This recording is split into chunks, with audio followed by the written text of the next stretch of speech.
우리가 이렇게 열심히 하나님의 말씀을 공부하고 있는데 우리 교회만이 아니고 세계 어느 교회나 주일 되면은 말씀을 공부하고 있어요. 그러면 제가 한번 질문을 던져보면요, 우리가 왜 이렇게 하나님의 말씀을 공부해요? 그러면 이제 여러 가지 대답이 나올 수 있는데, 이 하나님의 말씀을 공부하고 깨닫고 우리의 삶에 적용한다는 그 뜻은 뭐냐면, 도대체 하나님이 이 세상을 창조하신 뜻이 뭔가, 그리고 또 하나님이 이 세상에 하나님의 자녀들을 창조하신 뜻이 뭔가, 우리가 이것을 찾아내야 되고 이것을 발견하고 이것에 대한 확신을 가지게 만들기 위해서 우리가 하나님의 말씀을 공부하는 거예요. 설교를 듣는 거예요. 그렇죠? 그러니까 모든 하나님의 말씀을 다루는 설교는 여기에 초점이 가 있어야 돼요. 이 세상에서 어떻게 행복하게 사느냐가 아니에요. 왜 그래요? 이 세상에서 아무리 행복하게 살아도 그것은 한시적이에요. 내가 이 세상을 언제 떠날지 모르는 상황 속에서 살고 있는 사람들이, 우리 존재들은요, 당장 10분 후에도 이 세상을 떠날 수 있는 사람들이. 그러니까 아주 한시적인 이 세상에서 우리가 지금 살고 있는데, 여기에서 우리가 어떻게 재밌게 행복하게 사느냐를 가르쳐주기 위해서 성서가 기록된 것이 아니고 예수님이 이 세상에 오신 것이 아니잖아요. 이것을 우리가 분명하게 알고 있어야 돼요. 그런데 안타깝게도 많은 이 성서를 가르치는 내용들을 보면 이 초점이 이 세상에 와 있어요. 자, 그러면 황 목사님, 그러면 초점이 어디에 가야 됩니까? 그러면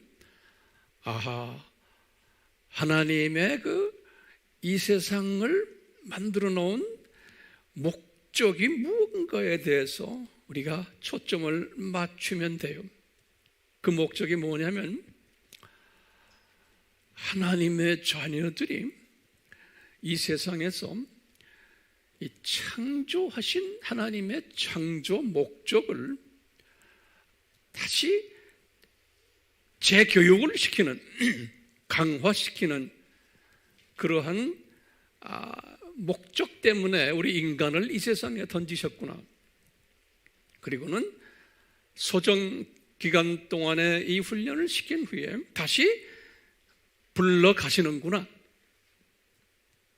라는 그 큰 개념 속에서 깨달으면은, 내가 이 세상에 잠깐 이 훈련을 받으러 온 나그네구나, 잠깐 학생으로 와 있구나. 그러다가 때가 되면 나를 이제 졸업시키고 이제 불러 가시는구나. 이것을 깨달은 사람은 아주 복된 사람이에요. 크리스천 중에서. 그리고는 비그리스도인들은, 또 사탄의 세력들은 나를 이 훈련시키기 위해서 창조하신 하나의 교육 도구들이구나 라는 것을 깨달을 때, 그리고는 그런데 내가 지금 보니까 이 세상이 이제는 곧 이제 창조 목적 학교가 거의 끝나가는 세상이구나, 이게 졸업반이 가까운 그런 세상에 우리가 살고 있구나라는 것을 딱 깨달을 때, 그리고는 성서에서 예수님께서 그랬잖아요. 내가 재림에 올 때 되면 이 세상이 아주 더 나빠지고 악해진다.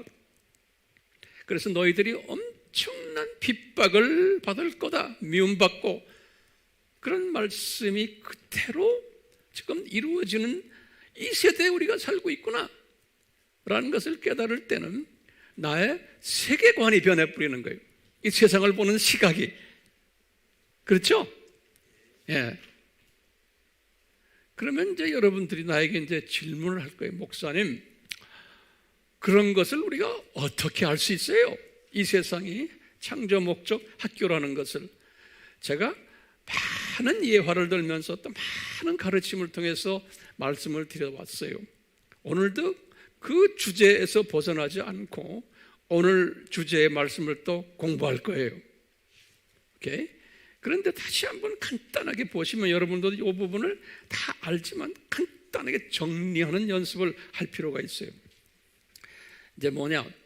이 세상이 왜 창조 목적 학교이신가?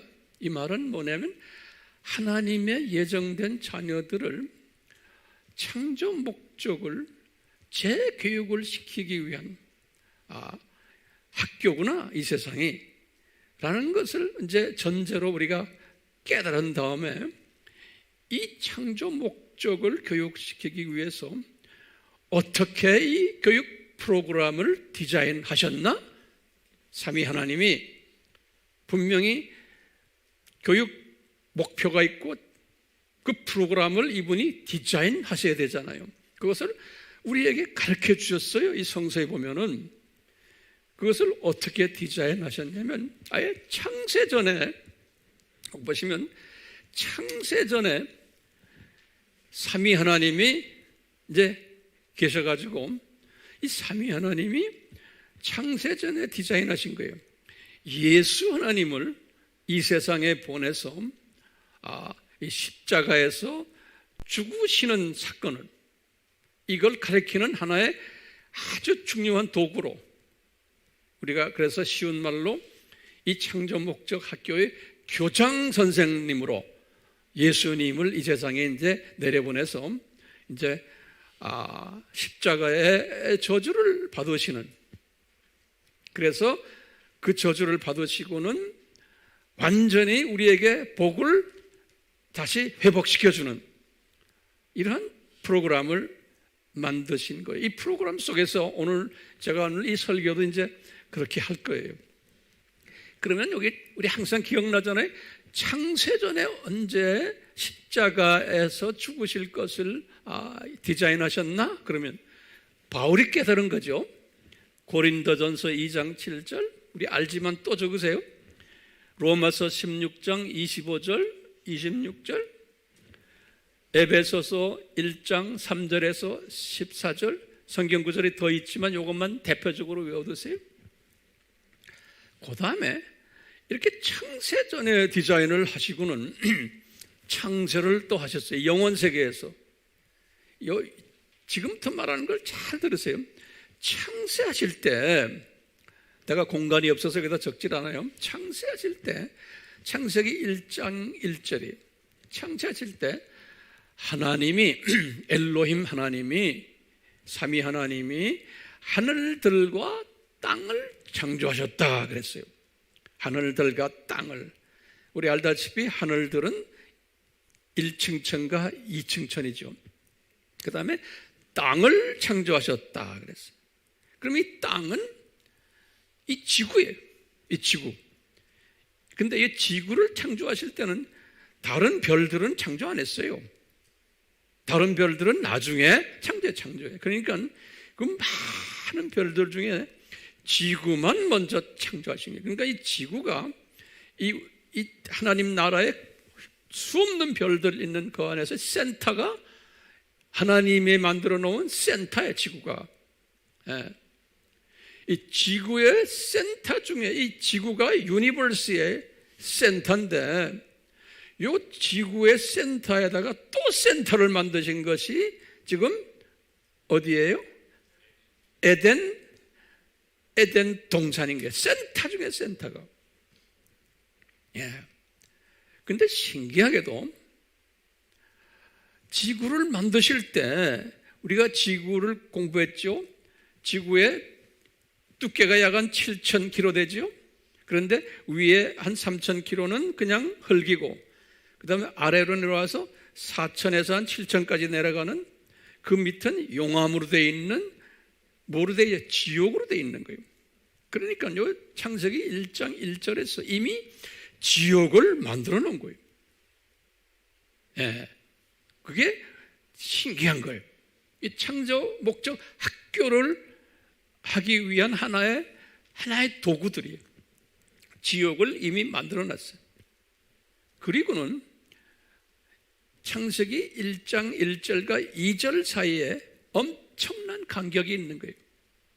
그러니까 지옥을 만드시고 1장 1절 때 천사도 만든 거예요. 천사도. 그 천사가 만들어졌는데 천사가 타락까지 한 것까지 다 1장 1절 속에 다 들어있는 거예요. 천사 타락. 그래가지고 어떻게 하느냐? 1장 2절에 보면은 그 타락한 천사가 1층 천과 2층 천에서 세력을 부리는 장면이 나와요. 2절에 벌써. 그래서 2절에 보면은 그 어두움의 세력들이 있는 것. 그 다음에 또 성령님도 거기에 공존하고 계시고 2절에 보면요. 그리고는 지옥도 있는 게 보이는 거예요. 기품이란 것은 지옥을 의미하는 거예요. 지하의 제일 깊은 곳에. 2절에 이미 그런 모습이 다 나타난 거예요. 네. 그런데 우리 이제 질문이 있는 거예요. 왜 하나님이 이 지옥을 미리 만들어 놨었나? 1장 1절에서. 그리고는 왜 타락한 사탄을, 그 똘마니들을 지옥으로 당장 집어넣지를 않으셨나? 그리고는 왜 그놈들이 2절에 보니까 1장 2절에 이렇게 까불면서 있게 만들어놨냐? 세력을 쓰면서 왜 이렇게 하셨나? 제가 수없는 설교에서 이것을 질문 던졌어요. 여러분들도 그 질문을 던지셔야 돼요. 그런 가운데 이제 첫째 날, 둘째 날, 셋째 날이 나오는 거예요. 쭉 해서요. 자, 첫째 날에는 빛이 있었다고 그랬어요. 네. 그 빛은 예수 그리스도예요. 예수님은 참 빛이다. 요한복음 1장에서 나와요. 예수님이 빛이. 이제 예수님이 빛으로 첫째 날에 이렇게 나타났는데, 이제 구체적으로 이제 이 학교의 교장으로 오시기 위해서 이제 등장하시는 장면이에요. 삼위 하나님 중에서 예수 하나님이. 그러면서 항상 이런 말이 있어요. 첫째 날에 보니까 밤이 있으니 낮이 있더라 그랬어요. 항상 그렇게 나와요. 밤이 있으니 낮이 있더라. 이 말은 뭐냐면, 밤은 뭐냐면 어두움이에요. 그러니까 사탄의 세력들이 까불도록 하나님께서 다 디자인하시고, 사탄의 세력들이 까불다가 그 다음에 또 예수님이 오셔가지고 빛의 세력이 사탄을, 어두움을 쫓아내서 낮이 되는 거예요. 그러니까 이렇게 창조하신 그 창조 세계가 사탄이 먼저 까불도록 좀 한 다음에 밤이 먼저 오고 그 다음에 예수님이 또 그놈을 쫓아내는, 그게 하루예요. 그러니까 오늘날 24시간의 하루가 아니에요. 이러면서 둘째 날, 셋째 날 쭉 가면서 밤이 있고 낮이 있고, 그러니까 사탄이 까불다가 그 다음에 예수님이 와서 쫓아내는 이런 식으로 디자인이 된 거예요. 그러다가 이제 여섯째 날에 이제 소위 우리 아담을 창조하는 이야기 나오잖아요. 그럴 때 보시면 우리 공부했지만 아담을 에덴 동산에서 창조케 하신 거예요. 그래서 우리가 에덴 동산을 타락 전에 에덴 동산이 타락한 후에 그것을 우리가 그냥 가나안 지방, 에덴 동산을 조금 더 좁게 보면 유다 지방 이렇게 봤죠. 그 에덴 동산의 중앙이 어딜까요? 에덴 동산의 중앙이 이제 여러 가지로 우리가 공부를 했어요. 거기서 한번 노트에 좀 적어보세요. 제가 한번 정리를 해보니까 에덴 동산의 중앙이 아담을 창조하신 장소 같아요. 에덴 동산의 그 중앙이. 두 번째로 아담이 복을 받은 장소 같아요. 창조가 된 후에. 세 번째로는 그 에덴 동산의 중앙이 생명나무가 있었던 장소 같아요. 장소에 성경에도 그렇게 나오잖아요. 네 번째로는 선악을 아는 지혜의 나무가 있었던 장소예요. 그 에덴 동산의 중앙에. 그리고는 다섯째로 아담이 타락한 장소. 여섯째로 아담이 저주받은 장소예요. 일곱 번째로 우리가 지난 시간에도 봤지만 언약궤가 숨겨진 장소예요.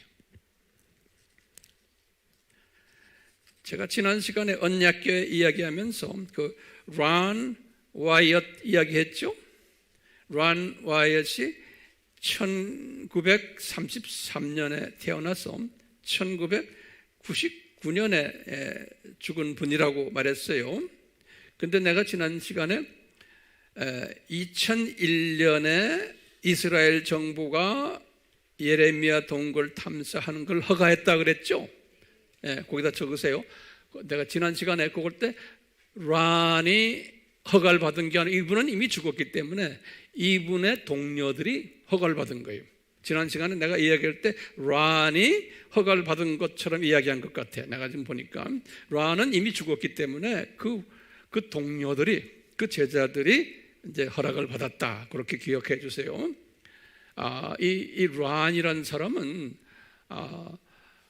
그 교단적 백그라운드는 잘 모르지만 어떤 분들은 그 안식교 출신이다 이렇게 말하는 분도 있어요.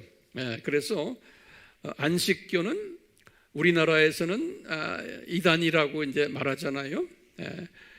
이단적인 그런 교리들이 안식교에는 많은데 삼위 하나님과 예수 그리스도에 관한 이 부분에 대해서는 우리와 거의 같아요.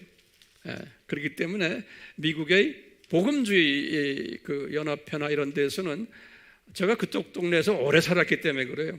그 다음에 제가 카나다에서는 복음주의 협회, 백인들이 하는 복음주의 협회, 내가 거기에 실행위원 중에 한 사람이었어요. 그렇기 때문에 제가 그 속을 잘 알아요. 10년 동안 제가 그런 일을 했어요. 이 세계의 복음주의 협회 일들을. 그쪽 분들은 안식교를 이단이라는 말을 하질 않아요. 그래서 안식교가 안에 그분들이 종말론이나 이런 부분에 보면 또는 사후에 관한 이야기 이런 거 보면 그 비성서적인 부분들이 있어요. 그 다음에 음식에 관계되는 이야기들. 그래서 날 보고 목사님 그럼 그분들 이단입니까? 아닙니까? 난 잘 모르겠어요. 그렇지만 이분들도 내가 볼 때는 하나님의 자녀들임이 틀림없어요. 왜냐하면 삼위 하나님에 대해서 인정하고 그 다음에 기독론을 인정하는 분들이. 지역적인 모든 다른 그 교리들은 교단마다 다 달라요. 그렇게 생각하면 우리 교단 빼놓고 타 교단은 다 이단이 될 수 있는 거예요. 근데 요새 와서는 종교다원주의를 선호하는 교단들인데 엄밀한 의미에서는 그 종교다원주의를 선호하는 교단이 이단인 거예요. 왜요? 기독론과 삼위일체론에 문제가 있는 교단이기 때문에 그래요. 근데 이 사람들이 딴 사람을 이단이라고 또 말하는, 그러니까 상당히 혼돈스러운 때 우리가 지금 살고 있어요. 이 분별력을 가지시길 바라요. 자, 다시 말해요. 지금 이 중앙이 언약궤가 숨겨진 장소고 아직 더 있어요. 그 다음에 이 중앙에서 무슨 일이 일어나냐면 예수님이 십자가에 못 박히신 장소예요. 요 중앙이. 그리고는 예수님이 살이 찢기시고 피를 흘리신 장소예요. 그리고 예수님의 보혈이 숨겨놓은 언약궤에 떨어진, 뿌려진 장소인 거예요. 이제 우리가 나중에 이제 공부하겠지만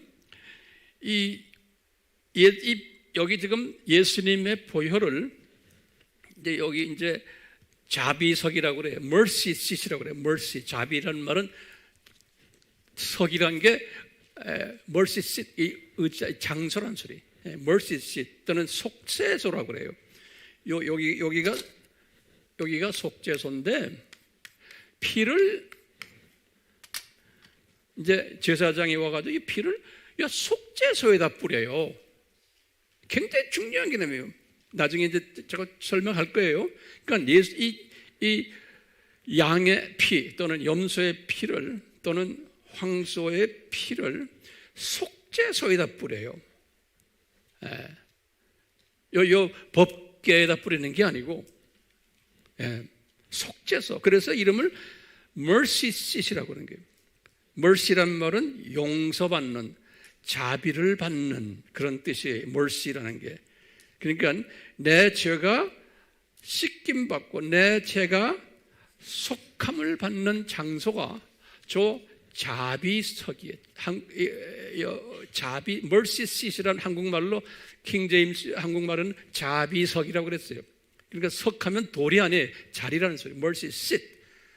근데 이제 우리 한국 성경에는 그것을 속죄소다 그랬어요. 그런 말 여러분 가지고 있는 성경에 나오죠? 그 속죄소. 자, 이런 이제 사상을 우선 가지고요.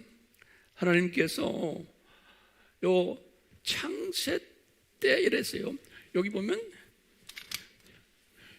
이제 우리 아담 만들었잖아요. 그 다음에 이제 아담이 이제 타락이 됐는데, 아담이 이렇게 타락되고는 여기 이제 주전 약 한 4,000년이죠. 아담이 타락이 되면서 이 에덴과 에덴 동산이 다 이게 지각 변동으로 다 변해버린 거예요. 그러다가 언제 또 변했다고 그랬죠? 홍수 때 또 2500 홍수 때 또 변하고 2000이 아브라함이거든요. 이렇게 2000이 아브라함인데 우리 주님께서는 우리가 지금 아브라함 공부하고 있습니다. 아브라함을 부르신 목적 중 하나가 뭐냐면 이 창조 목적 학교에 이 프로그램에 조교 노릇을 하도록 아브라함과 그 후손들 이스라엘 사람들이에요. 주전 2000년부터 이 조교 노릇을 하도록. 근데 조교 노릇을 어떻게 하냐면은 현장 교육을 시키는 거예요. 이분들이 직접 현장에서 뛰는 거예요. 이 창조 목적을 가르치기 위해서, 다시 말해 하나님의 자녀들이, 이 세상에 사는 하나님의 자녀들이 창조 목적을 배우기 위해서 요 분들을 사용하셔가지고 하나님께서 지금 이 현장 교육으로, 눈높이 교육으로 우리에게 보여주기 위해서, 그것을 내가 이런 말로 표현했죠. 역사 드라마의 연극 배우로 우리를 위해서요. 우리를 위해서, 하나님의 자녀들을 위해서, 하나님의 사랑이에요. 그러니까 우리 하나님은, 예수님은 굉장히 자상하세요. 엄청나게 자상하세요. 우리에게 이 창조 목적을 가르쳐 주시기 위해서. 그렇기 때문에 아브라함을 부를 때도 아브라함을 갈대와 우르의 그 바벨론 종교가 있는 그쪽 페르시아만 지역에서 이 일을 하도록 하지를 않으신 거예요. 이분을 어디로 불러와야 돼요? 옛 아담이 창조됐던 곳, 타락됐던 장소, 그것으로 현장으로 불러오는 거예요. 그래서 예수님은 그런 것을 구체적으로 아브라함에게 말씀 안 하셨지만 내가 지시할 땅으로 가라 했던 예수님의 마음속에는 그 땅이 뭐예요?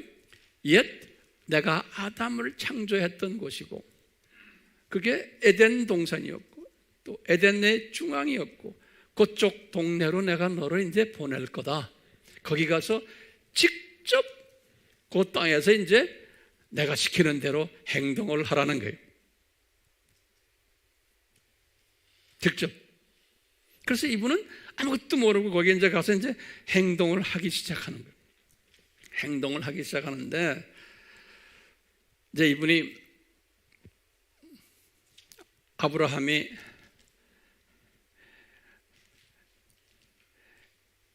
나중에 이런 거 있죠. 창세기 15장 13절에서 16절 우리 잘 아는 아브라함에게 말하는 거예요. 장차 네 자녀들이 이방 나라에 가서 400년 동안 노예 생활을 하다가 이 땅으로 돌아오리라 그랬죠. 그게 창세기 15장 13절에서 16절이에요. 그것이 일어났죠. 일어나서 이제 400년이 다 된 다음에 누구를 불렀어요? 모세를 불렀죠. 그게 1500년이죠. 모세.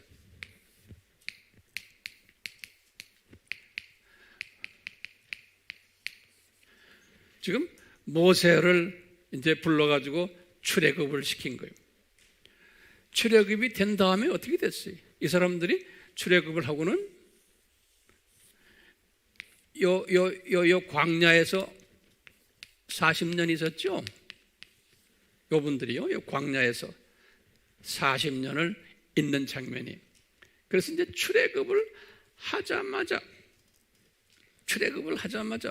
출애굽을 언제 했냐면 1400 언제예요? 1446년에 출애굽이에요.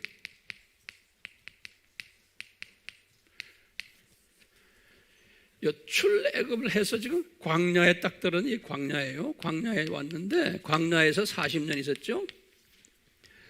출애굽 해가지고 3개월이 됐을 때 출애굽을 해서 지금 광야에 도착해서 3개월이 됐을 때 여기 이제 출애굽기 19장 1절에 보면 그런 말이 나와요. 출애굽기 19장 1절에 3개월이 됐을 때 그 시내산 근방까지 온 거예요. 이분들이 시내산 근방까지 왔을 때 모세에게 말하는 거예요. 예수님이 여호와께서 모세야 산으로 한번 시내산으로 올라와서 나 만나자. 그래서 이분이 올라갔어요. 그게 1차 등반이에요. 19장 출애굽기 19장 3절부터 그런 이야기가 나와요. 그리고 내려와 가지고 또 두 번째 등반을 해요. 19장 20절에 두 번째 등반을 해요. 그리고는 또 내려왔다가 또 세 번째 등반하는 게 있어요. 19장 26절에. 그건 모세는 지금 자기가 지금 이렇게 큰 그림을 보면서 하는 게 아니잖아요. 그냥 있는 그 시대 속에서 지금 보는 거예요. 이분은요. 그러니까 이 큰 그림은 우리는 지금 보고 있지만 모세는 그걸 보지를 못하셨잖아요. 자, 몇 번째 등반이에요? 지금 세 번째 등반하실 때 19장 26절부터 보시면은 쭉 24절까지 보면 그때 20장에 보면 10계명을 받아요. 그리고는 여러 가지 규례와 율례를 받아요. 21장에 보면. 그 다음에 성막을 건축을 할 터인데 어떻게 성막 안에서 경배를 하는가 이런 것도 다 지시를 해줘요. 미래형이 어떻게 아직 성막을 건축을 안 했어요. 이런 거를 24장에서 이야기해줘요. 그리고 내려왔어요. 산에서. 그러니까 10계명을 받았을 때 돌판에 받은 게 아니에요. 그냥 10계명을 받은 거예요.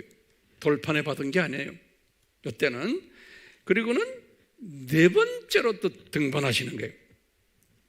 이게 24장 12절에서 18절 장면이에요. 네 번째로 등반하실 때는 아주 이건 심각하게 등반하세요. 이분이 40일 동안 체류를 해요. 24장 18절에 보면 이 체류하면서 40일 동안 예수님과 깊은 대화를 하는데 어떤 대화를 하시냐면요, 첫 번째 예수님께서 그러세요. 모세야, 내가 장차 네가 지금 내가 너한테 10계명 줬지? 이 10계명 준 거를 내가 돌판에다가 이제 새길 거야. 그것을 그렇게 미래형으로 되어 있어요. 돌판에 장차 새길 거야. 24장 13절에 그랬어요. 그러니까 이제 한국말에는 그게 과거형, 미래형 이런 게 잘 정확지 않은데 원어를 보면 딱 미래형이에요.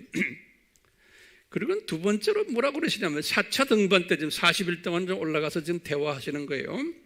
그 다음에 뭐라고 그러냐면 25장에 들어가면 8절에 특히 너가 이제 성막을 건축하라 그러는 거예요. 이게 지금 성막이에요.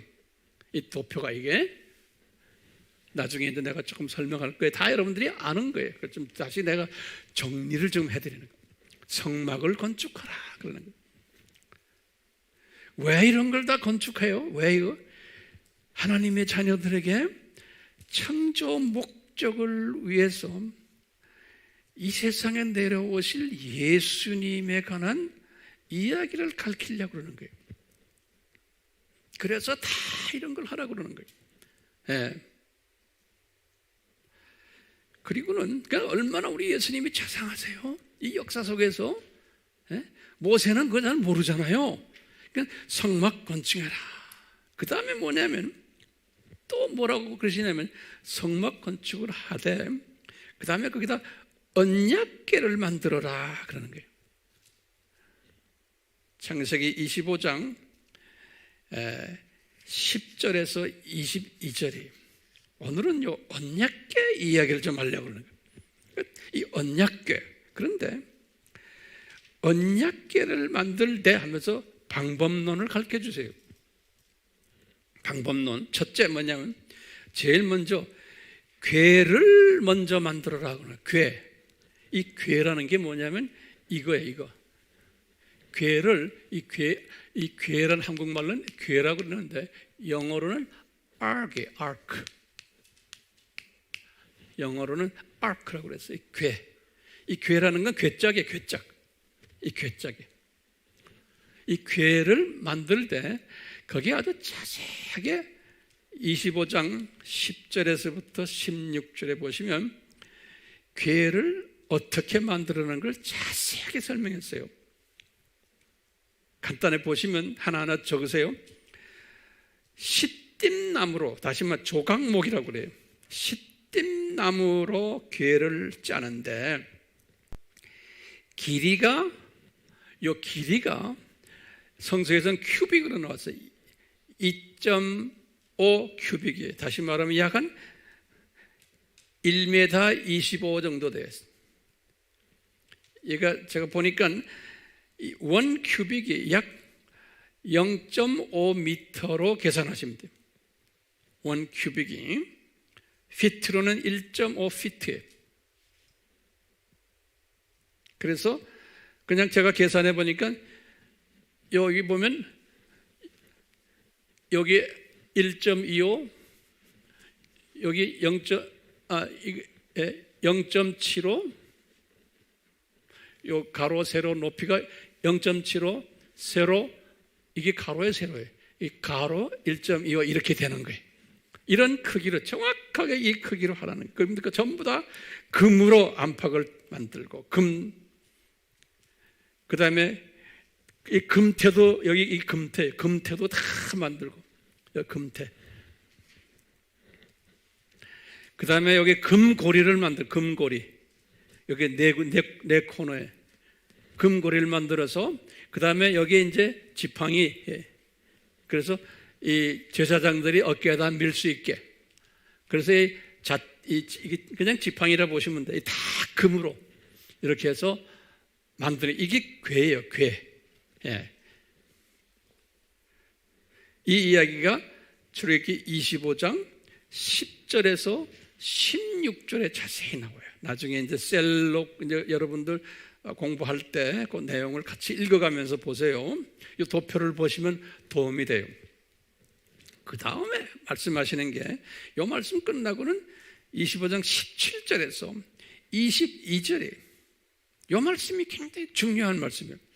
이 말씀이 뭐냐면 자비석을 또 만들어내는 거예요.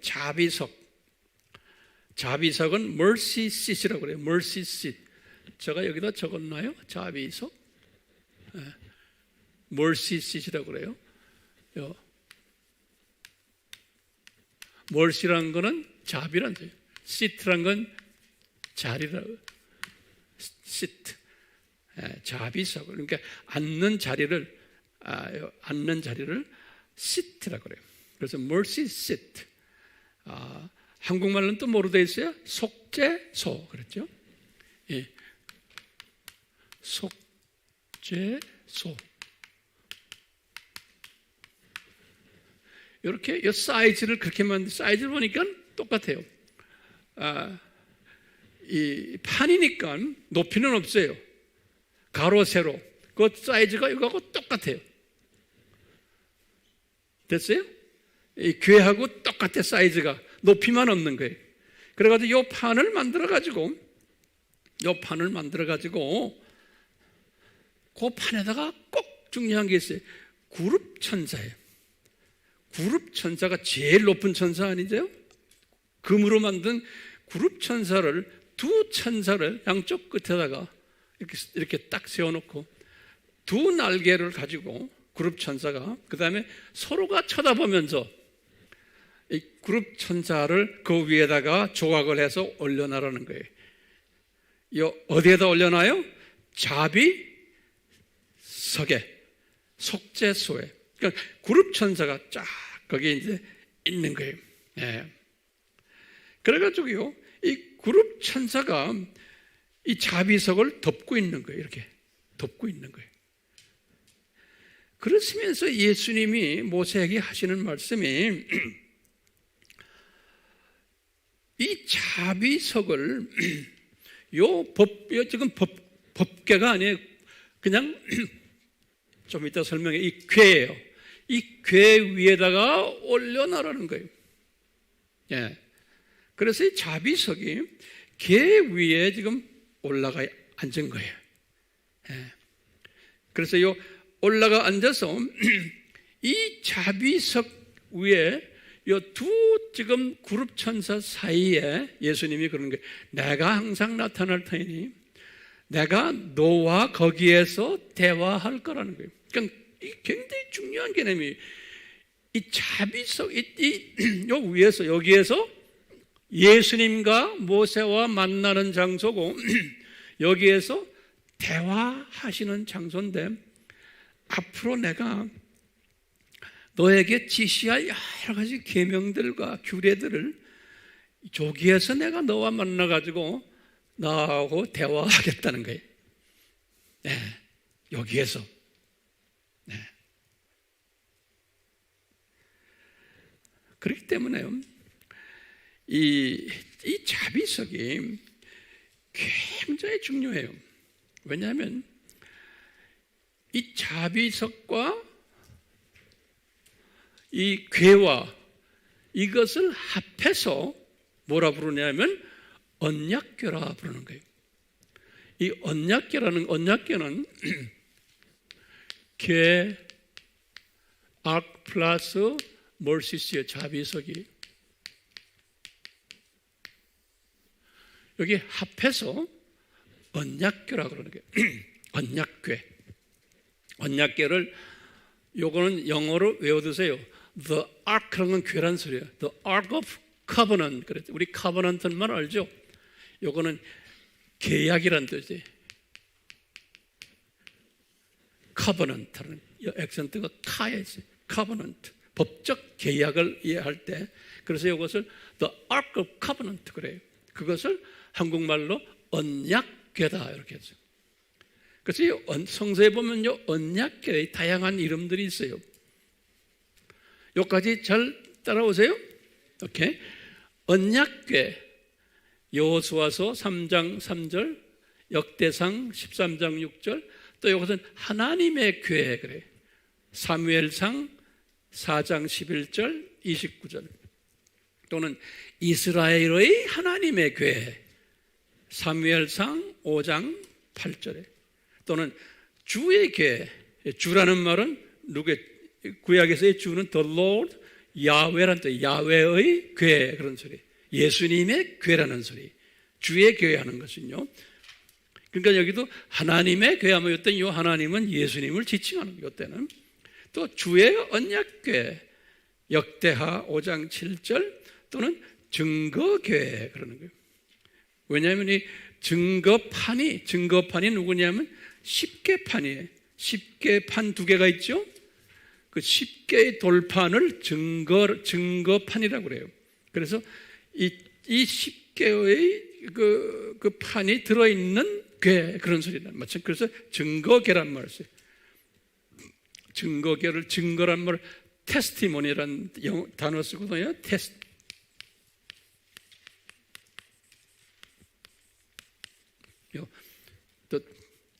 The Ark of Testimony 이래요. 출애굽기 25장 22절에는 그렇게 써놨어요. 오늘 본문의 말씀 중에. 또는 우리 한국 사람들은 법궤라는 말을 쓰죠. 법궤라는 그 단어 자체는 성서에 내가 찾아보기가 힘들어요. 그냥 법궤 하면은 이게 둘을 합한 거로 생각하셔야 돼. 알겠어요? 어려워요? 그런데요, 이 안에 지금 예수님께서 모세와 만나가지고 지금 하실 때 그 안에다 뭘 집어넣느냐? 이 궤 안에다가 뭘 집어넣냐면 내가 앞으로 너에게 줄 증거판을 집어넣으라는 거예요. 25장 16절에 앞으로 너에게 줄 그 증거판은 뭐예요? 10개 돌이에요. 그 돌이 두 판이거든요. 1계명서 5계명, 그 나머지 계명 이렇게 해서 두 판인데 그 판 두 개를 증거판이에요.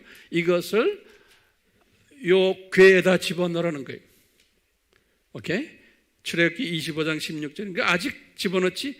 왜냐하면 이 증거판이 만들어져야 돼요.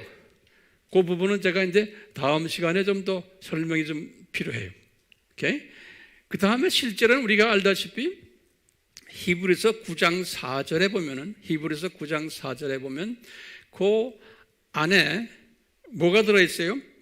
증거판이 있고, 그 다음에 만나 항아리가 있고, 그 다음에 아론의 쌍난 지팡이가 있다 그랬어요. 히브리서 9장 4절에. 그런데 보면 지금 아브라함과 모세와 지금 이렇게 만나는 그 당시에는 이 만나 사건도 없었고 아론의 쌍난 지팡이 사건도 일어나지 않았을 때예요.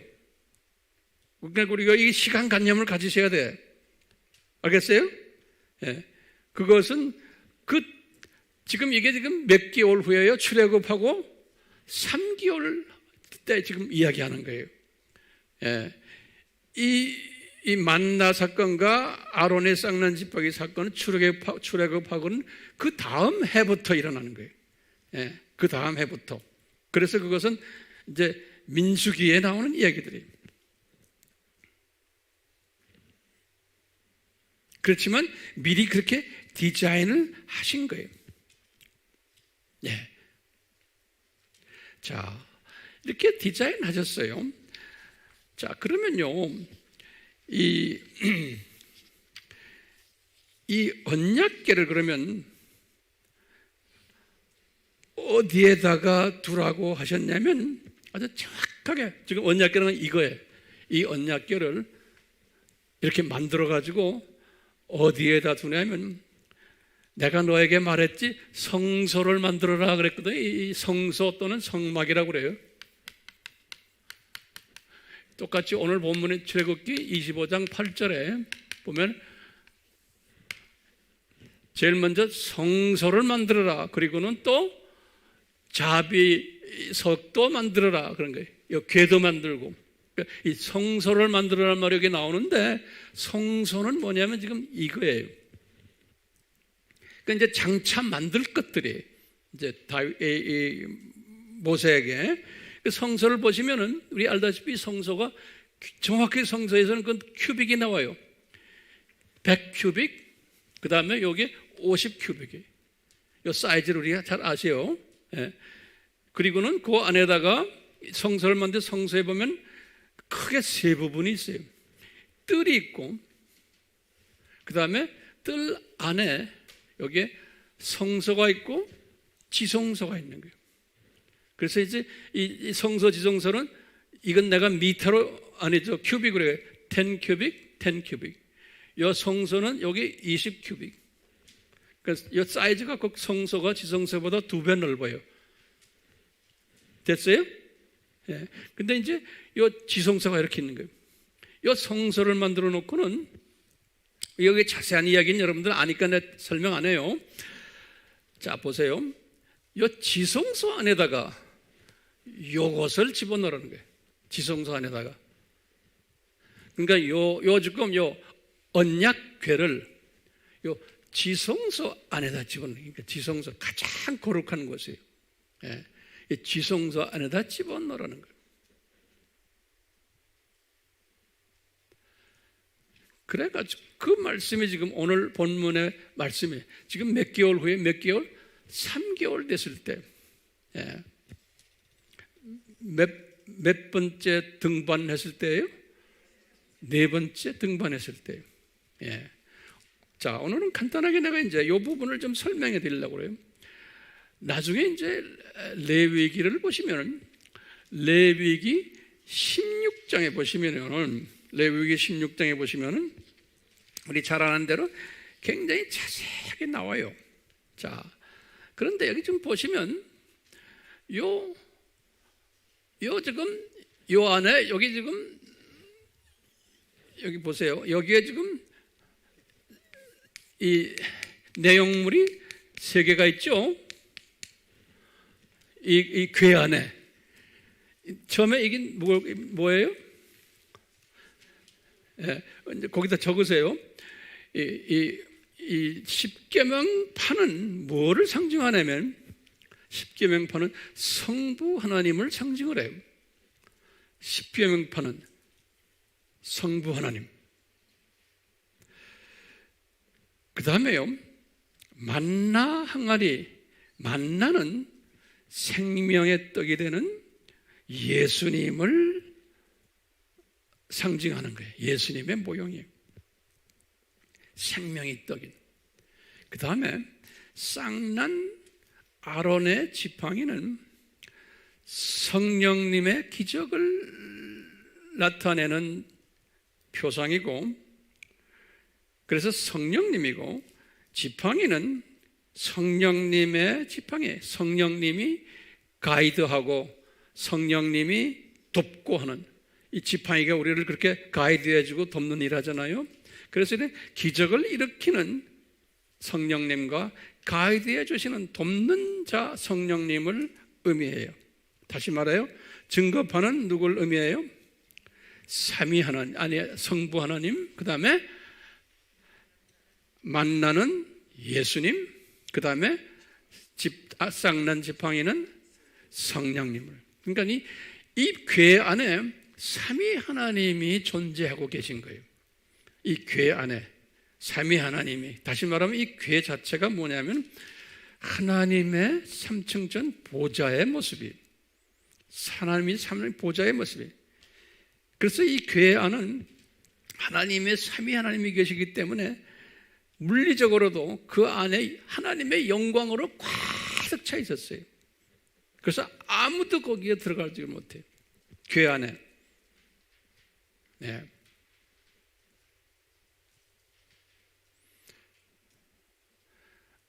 누구든지 들어가면 그냥 즉살해 버리는 거예요. 네. 그렇기 때문에 여기 지금 보시면 여기 지금 요 안에 그렇게 하나님의 영광이 꽉 차 있다는 거예요. 요 안에. 있는데 여기 하나님의 보좌를 보십니다. 요 궤가요. 예? 그런데 요 안에 제사장이 들어갈 때는 대제사장이 1년에 한 번 들어가게 돼 있어요. 대제사장이. 그럴 때는 이 금향로가 바깥에 있다가 안으로 들어가요. 금향로가 안으로 들어가서 향불을 많이 태워요. 그러면 그 안이 하나님의 영광을 조금 가릴 수가 있어요. 자기 들어가는 제사장의 죄를 좀 이렇게 가려줄 수가 있어요. 그 금향로의 그 뜻이 그거예요. 그만큼 무서운 곳이에요. 그곳이. 예. 자, 이 삼위 하나님이 그러면 이 자비석은 뭔가? 이 삼위 하나님이 계신데 삼위 하나님에 계신 그 위에 자비석이 있는 거예요. 자비석이. 이건 뭘까?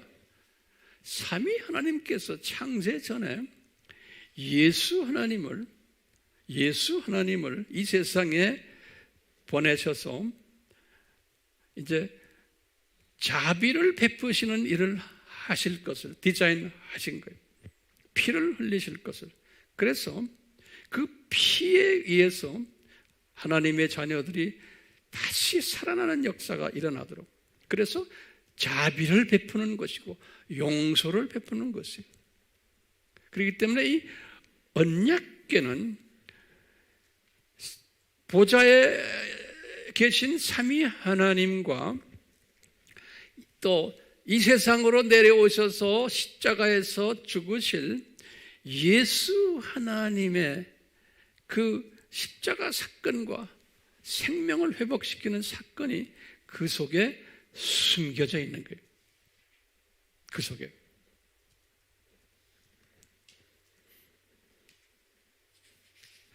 자, 그렇기 때문에요,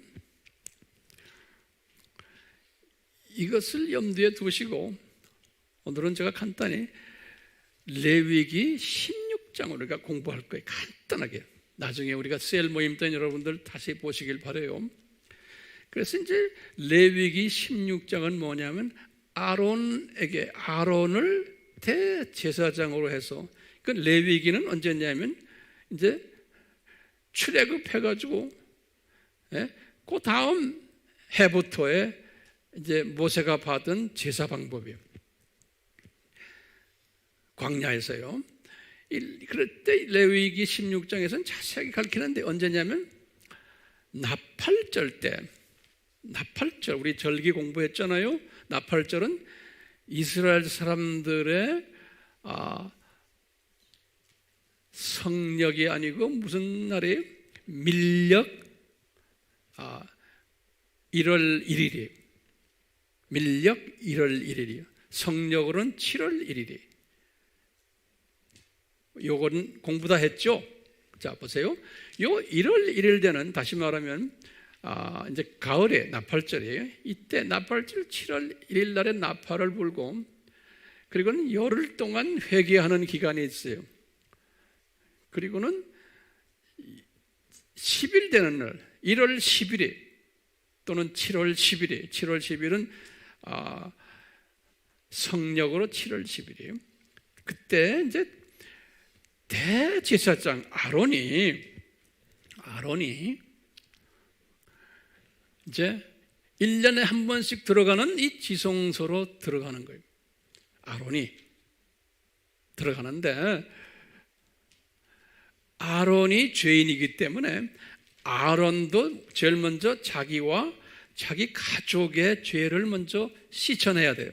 거기 들어가기 전에. 안 그러면 즉사해서 죽어요. 그렇기 때문에 어떻게 하셨냐면 수송아지를 잡아가지고, 수송아지를요, 이제 16장 레위기 11절 이야기, 수송아지를 잡아가지고 그 수송아지의 이 피를 가지고 자기의 먼저 이 제사장 가운에다 다 바르는 거예요. 발라가지고 자기 죄를 속죄하는 거예요. 안 그러면 저 안에 들어갈 수 없으니까. 그리고는 두 번째로 이 숫송아지의 피를 가지고 또요, 이제 지성소로 들어가는 거예요. 들어갈 때 반드시 이 금향로를 지성소 안으로 집어넣어야 되는 거예요. 그래서 금향로를 피워야 되는 거예요. 예. 안 그러면 즉살해 버려요. 그래서 금향로를 이제 피우는 거예요. 한 다음에 이 금향로가 어디를 이 법궤를 지금 내가 말하는 이 언약궤 전체 중에서 특별히 요 자비석을 이 금향로의 그 연기가 꽉 덮어야 된다고 딱 기록되어 있어요. 자비석을 덮어야 돼요. 왜냐하면 그게 무서운 곳이에요. 예수님의 영광이 있는 곳이에요. 예. 그래가지고 이 자비석을 덮기 위해 덮게 한 다음에 이 수송아지의 피를 자비석 위에다가 뿌리는 거예요. 이 자비석 위에다가. 정확하게 말했어요. 자비석 위에다가 뿌리고, 그리고는 자비석 앞에다가 그 피를 자기 손으로 짚어가지고 자비석 앞에 7번 뿌리라게 하라. 7번. 그러니까 자비석이 중요한 것이에요. 이 자비석이 거기에다, 그러면은 자기 죄가 사함 받는 거예요. 자비석에 뿌려야지만 자기 죄가 사함 받는 거예요. 잘 따라오세요? 네. 그리고는 바깥으로 나가요. 나가가지고 염소 2마리가 딱 준비되어 있는 거예요. 염소 2마리가. 그래서 2마리 중에 한 염소를 잡아가지고, 저기 지금 번제단 있죠? 잡아가지고 그 피를 가지고 똑같은 방법으로 똑같아요. 금향로 집어넣고 들어가가지고 염소의 그 피를 어디에다 뿌려요? 자비석 위에다가 뿌리고 자비석 앞에다가 뿌리는 거예요. 똑같은 방법으로.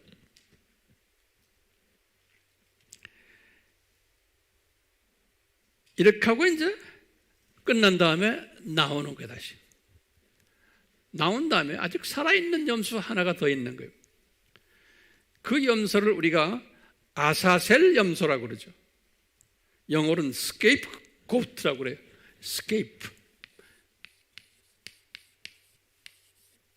이건 미국 사람들이 보통 쓰는 말들이, 예수 안 믿는 사람들. 희생양이란, 한국말로 우리 희생양이란 말도 있죠. 희생양. 그걸 scapegoat라고 그래요. 나머지 살아있는 이 염소를 이제 거기에다가 대제사장이 손을 얹고는 백성들의 모든 죄를 이 염소에게 전가시키는 거예요. 그래가지고 요 염소를 이제 그 중에 한 제사장이 들고는 광야에 가서 다시 돌아오지 않도록 그냥 보내버리는 이 이야기가 레위기 16장 20절에서 22절에 계속돼요. 예. 자, 내가 이제 결론적인 말씀입니다. 지금까지 괜찮았죠? 자, 그러면 제가 한번 물어볼게요.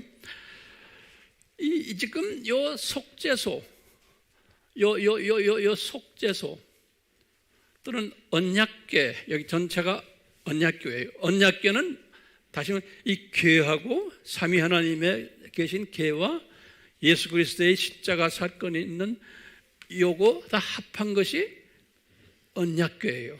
자, 그러면요, 요 속죄소, 자비석, 언약궤 중에서도 요 속죄소가 중요한 거예요. 속죄소가, 이 속죄소는 어떤 예수님이 피 흘린 곳이라고 보시면 돼. 그렇죠? 이 속죄소는요. 그렇기 때문에요, 우리가 이제 이것을 어떻게 해석할 수 있냐면, 속죄소는 무엇일까? 내가 지금 서론에서 쭉 말씀드린 거와 이제 내가 연결시키려고 그래요. 그럼 이 속죄소는 뭔가? 이 속죄소 하면은 밑에 궤까지 다 포함시켜서 이 속죄소로 보시면 돼요. 지금 이 언약궤라고 보시면 돼요. 이 언약궤는 이게 뭔가? 그러면 이 예수님이 피 뿌려지는 장소구나. 이렇게 한번 보시고, 두 번째는 피 뿌려졌다는 것은, 두 번째는 예수님이 저주 받으시는 장소구나. 그리고는 또 세 번째는 예수님이 용서를 베푸시는 장소구나. 또 예수님이 자비를 베푸시는 장소구나. 또 예수님이 우리에게 복을 회복시켜 주시는 장소구나. 다른 말로 표현하면요, 이곳이 아담을 창조하셨을 때, 어떤 장소에 아담을 창조하셨을 때 거기가 에덴 동산 중앙이구나.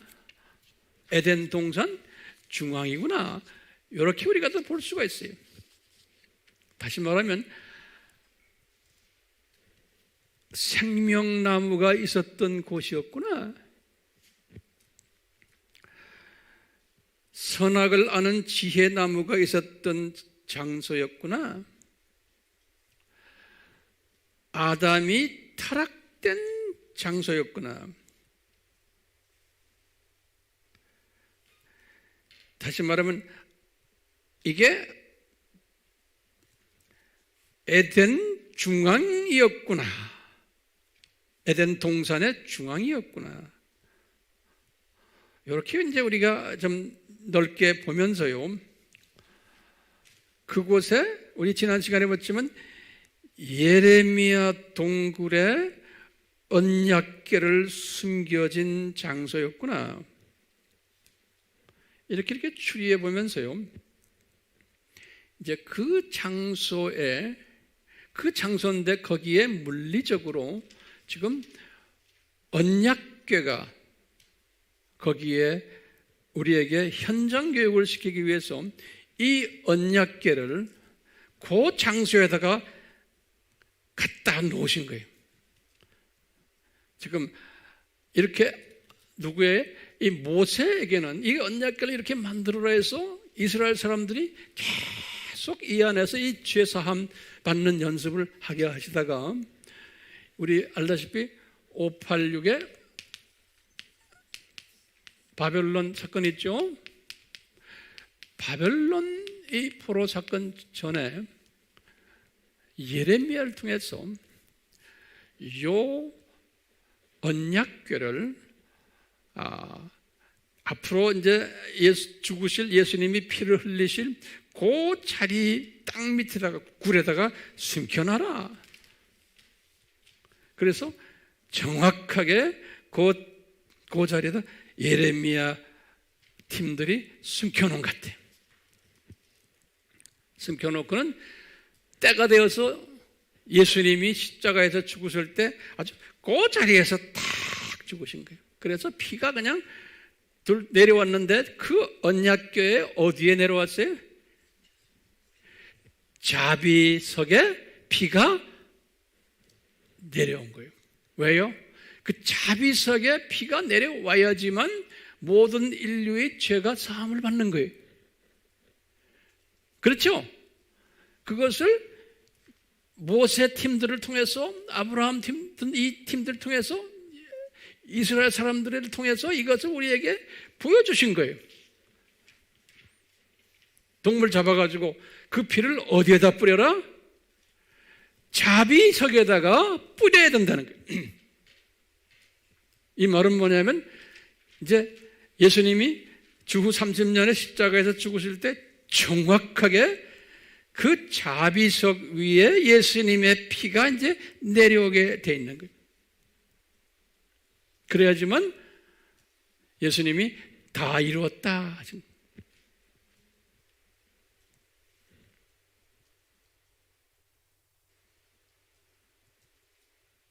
그래서 이것을 지난 시간에 제가 여러분들에게 말씀드렸죠. 자, 그러면 제가 결론적인 질문이 왜 이런 디자인을 하셨나? 왜 이런 디자인을 하셨나? 예? 우리 삼위 하나님께서 지금 여기에게 이 삼위 하나님께서 왜 예수님을 자비석이 되게 하셔가지고 그러니까 이것이 언제 일어나 창세 전에 이미 이 플랜을 짜신 거예요. 예수님이 자비석이 되게 하셔갖고 아브라함을 불러가지고 오리지널 에덴 동산 중앙에서 일어났던 일들을 실제 아브라함과 그 후손들이 이제 우리에게 현장에서 보여주시기 위해서, 그래서 아브라함을 가나안으로 불러서 나중에 멜기세덱을 살렘 왕을 만나게 하시고 그 살렘 왕인 예수님이 자기가 앞으로 이런 일을 할 것을 보여주시기 위해서 아브라함에게 뭘 주셨어요? 떡과 포도주를 탁 주신 거예요. 그러니까 아브라함은 그냥 뭣도 모르고 받았지만 나중에 이제 우리가 이제 큰 그림으로 볼 때 아하, 이것을 디자인하셨구나. 그러면 지금 오늘날 우리는요, 이런 것을 보면서 뭘 깨달아야 돼요? 이 세상은 뭐예요? 창조 목적 학교구나. 이 세상은 하나님의 예정된 자녀들을 이 세상에 집어던져가지고 이 훈련을 시키기 위해서 처음에 복을 받았다가 저주를 받게 하시고 그 저주를 다시 회복시켜주는 이 일을 위해서 이 학교 프로그램 중에 하나예요. 학교 커리큘럼 중에 하나예요.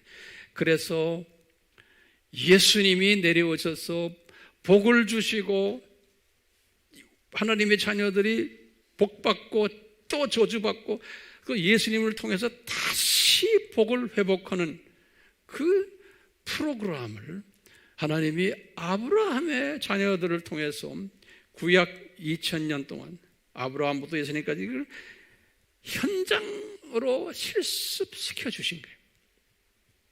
그래서 예수님이 이제 얘야 내가 이제 진짜 내려온다. 그래서 내려오신 게 이제 지금부터 2000년 전.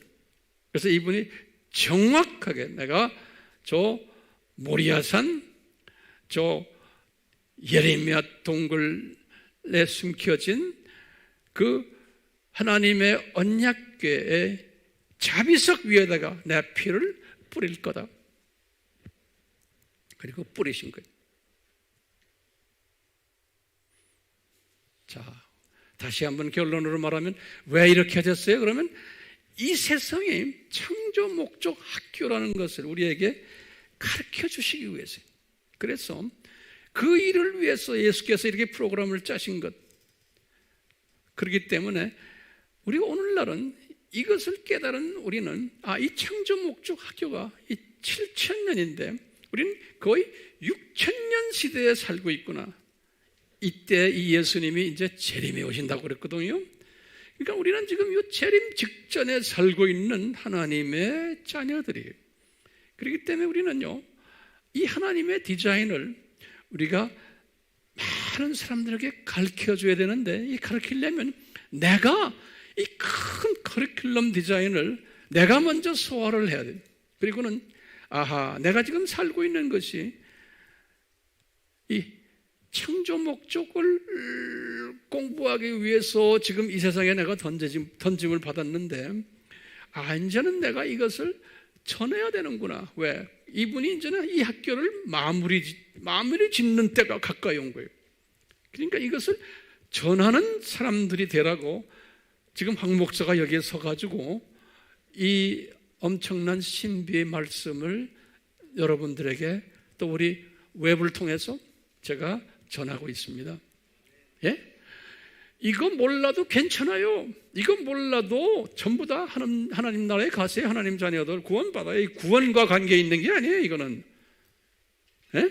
이것은 상급과 관계 있는 거예요. 이것을 깨닫고 이 깨닫는 사람은 이 세상이 이렇게 지금 어려운 가운데서도 이 세상을 보는 시각이 달라지는 거예요. 그렇기 때문에 어려운 가운데서도 소망이 있고 기쁨이 있고 환희가 있고 감격이 있는 거예요. 아, 우리가 특별한 시대에 살고 있구나. 그리고 이 세상에 돌아가는 모든 사건들을 보면서 이것을 예수님이 디자인하신 것과 절묘하게 맞아 들어가는구나라는 것을 내가 깨닫고 이것을 주변 사람들에게 내가 나누는 일을 하는 사람이 이제 남은 자들이고, 가치관이 변했기 때문에, 세계관이 변했기 때문에, 인생관이 변했기 때문에 이런 사람들의 대열에 들어오시라고 지금 제가 이런 어려운 설교를 하는 거예요. 이건 몰라도 괜찮아요. 모든 기독교인이 알 필요가 없는 거예요. 교회에 다니나 또는 집에 있으나 성경을 들고 다니면서 성경을 읽지만 그 속에 이런 신비와 비밀이 들어있다는 것을 알 필요 없어요. 그렇지만 알아야 될 사람은 알아야 되는 거예요. 이런 사람들 되시기를 예수님의 이름으로 축원합니다. 아멘. 아멘. 하나님 아버지, 예수님을 통해서 아브라함을 왜 부르셨는지도 조금씩 깨닫게 해주시고, 출애굽 시킨 후에 모세를 부르셔서 왜 이런 모든 언약궤 이야기를 하셨는지, 왜 제사의 모든 이 비밀들을 가르쳐 주셨는지, 이런 것들 우리에게 조금이라도 깨닫게 해주심에 감사합니다. 앞으로 이 부분은 우리가 더 심도 있게 공부할 터인데 성령님이요 인도해 주시고 가르쳐 주시고 우리로 하여금 세계관과 인생관과 이 세상관이 변하는 그러한 복된 자들 되도록 은혜 베풀어 주시옵소서. 예수님의 이름으로 기도드리옵나이다. 아멘.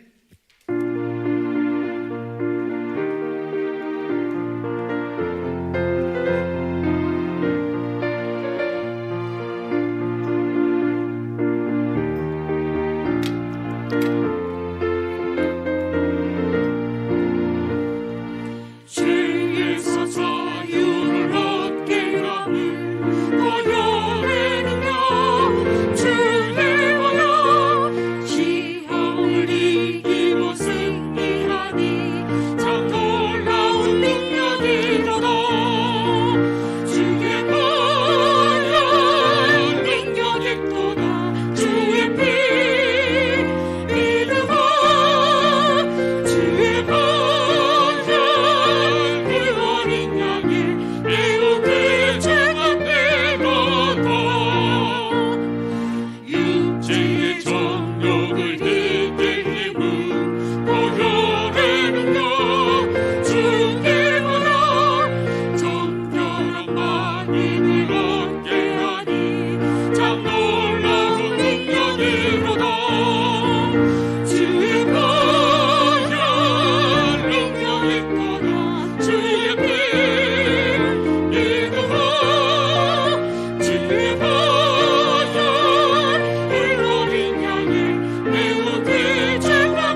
이 엄청난 창조 목적 학교의 신비를 가르쳐 주신